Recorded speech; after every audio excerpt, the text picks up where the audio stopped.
ची रस्साभाजी करायची का? त्यासाठी फ्लॉवर असे मोठे मोठेच कट करून घेतलेले आहेत. आता पाणी उकळायला ठेवलंय, त्यामध्ये मीठ घालून घ्यायचं, हळद घालायचं आहे पाव चमचा. त्यामध्ये पाणी उकळल्यावर फ्लॉवर घालून घ्यायचे आहे. आता 5 मिनिटातच उकळी पण आलेली आहे आणि फ्लॉवर पण चांगले शिजलेले आहेत. आता हे काढून घेऊया. मेहनत पण लागत नाही.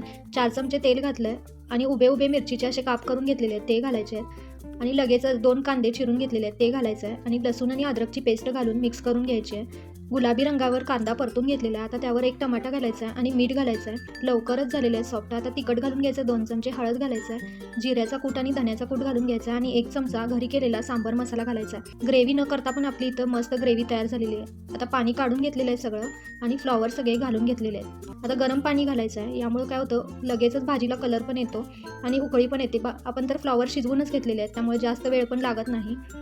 आता बघून मीठ घालायचं आहे. झाकून ठेवलेलं आहे 2 मिनिटासाठी. मस्त फ्लॉवरची रस्सा भाजी तयार आहे. मेहनत पण नाही आहे जास्त.